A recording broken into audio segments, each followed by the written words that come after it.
In this question, we want to integrate the function sec raised to power nx upon root of tan x dx. So how will we integrate this? So हमारे पास function क्या है? Function है integration of sec raised to power nx upon under root of tan x. तो इस type की क्या बोलते हैं, हमें जब भी क्या बोलते हैं sec x या tan x की फॉर्म में होता है तो या तो फिर हम इसे sin x में कन्वर्ट sin cos में कन्वर्ट कर लेते हैं, या फिर क्या करते हैं tan x को हम t पुट कर देते हैं. तो अगर यहाँ पे मैं tan x को t पुट कर दूं या tan x को t स्क्वायर पुट कर दूं, let's say I put tan x is equal to t square, tan x is equal to t square.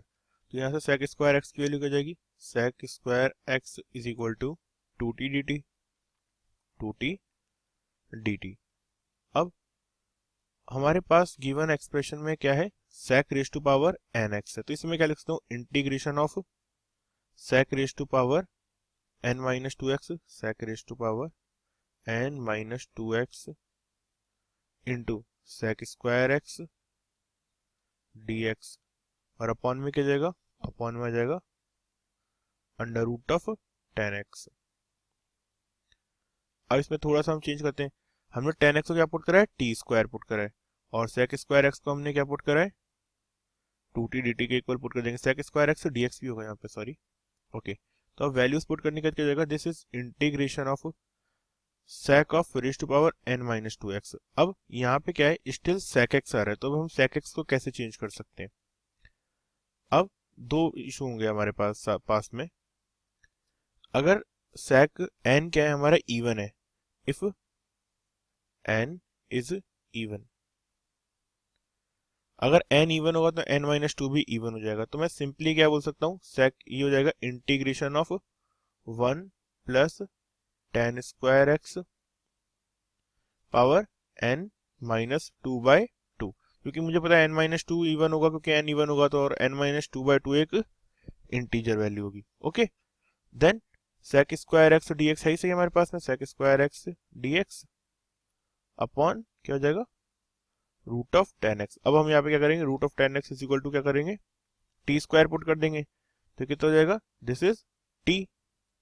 तो वैल्यू आ जाएगी सिंप्लीफाइड होने पे, tan स्क्वायर की वैल्यू क्या होगी? tan स्क्वायर की वैल्यू जाएगी t टू द पावर 4, तो 1 plus t to the power 4 n minus 2 by 2 into sec square x dx. इसकी जगह हम क्या पुट कर देंगे? 2t dt, और अपॉन में tan x की जगह क्या जाएगा हमारे पास में? रूट ऑफ tan x की जगह t आ जाएगा. तो सिंप्लीफाइड फॉर्म पे ये क्या जाएगा? It is equal to 1 plus या t to the power 4 plus 1 की पावर क्या हो जाएगी? n by 2 minus 1 into 2 dt. अब इसका इंटीग्रेशन हम कैसे कर सकते हैं? हमें पता है ये एक मतलब बाइनोमियल फंक्शन है, तो इसका हम बाइनोमियल एक्सपेंशन लगा के इसका इंटीग्रेशन कैलकुलेट कर सकते हैं. तो n की डिफरेंट डिफरेंट वैल्यू के लिए डिफरेंट डिफरेंट इंटीग्रेशन होगा. सो बाय यूजिंग बाइनोमियल एक्सपेंशन हम इसको कैलकुलेट कर सकते हैं. मतलब कोई एक जनरल इसका ऐसे टर्म नहीं आएगी, क्योंकि n क्या है? कुछ भी हो सकता है. तो इसको हम नॉर्मली इसी फॉर्म में छोड़ देते हैं, बाइनोमियल एक्सपेंशन यूज कर सकते हैं इसके बाद हम. नो, बट अगर क्या होगा? n ऑड होगा. सेकेंड केस क्या है? अगर n ऑड हो, if n is odd, if n is odd, अगर n की वैल्यू ऑड हो जाएगी तो हम क्या कर सकते हैं? डायरेक्ट उसमें से जैसे हम क्या करते हैं यहाँ पे n माइनस 2 बाई 2 कर देता, हम ऐसे नहीं करेंगे. हम क्या करेंगे? हमने क्या कॉमन ले रखा था? पहले sec स्क्वायर x कॉमन ले रखा था, तो अब हम क्या करेंगे? sec क्यूब x कॉमन लेंगे. तो क्या हो जाएगा? It is equal to 1 plus tan square x की पावर n माइनस 3 बाई 2. अब sec square x dx already था हमारे पास में, sec स्क्वायर x dx, और अपार्ट फ्रॉम दिस हमने एक sec x और कॉमन ले लिया, और अपॉन में क्या था? Root of tan x, root of tan x. और सिंप्लीफाइड फॉर्म क्या जाएगी इसकी? और सिंप्लीफाइड फॉर्म अगर हम देखें तो जाएगा integration of 1 plus t to the power 4, जाएगा 1 plus t to the power 4, और यहाँ क्या जाएगा? n minus 3 by 2. अब हम sec x को कैसे लिख सकते हैं? हमें पता है sec x क्या हो जाएगा? Under root of 1 plus tan square x. So this is under root of, हम इसे अलग से मतलब एक्सपेंड नहीं करेंगे, बस हम इसको क्या बोलते हैं मल्टीप्लाई करेंगे हर टर्म से, तो जाएगा under root of 1 plus tan square की वैल्यू क्या जाएगी, अगेन हमने रूट टेन एक्स को टी स्क्वायर बोला है तो टेन स्क्वायर की वैल्यू क्या जाएगी, sorry tan x is equal to t square है तो tan square x is t to the power 4, और अगेन क्या हो जाएगा यहाँ पे 2t dt और अपॉन में क्या जाएगा, अपॉन में आ जाएगा हमारे पास में under root of t square which is equal to t. तो सिंप्लीफाइड फॉर्म में यहाँ पर भी क्या होगा, हम इंटीग्रेशन कैसे कैलकुलेट कर लेंगे, ये हो जाएगा under root of 1 plus t to the power 4 into 1 plus t to the power 4 n minus 3/2 into 2 dt। Actually में 2 कांस्टेंट है तो इसे हम यहाँ की जगह बाहर ले लेते हैं, तो ये इसका इंटीग्रेशन आएगा।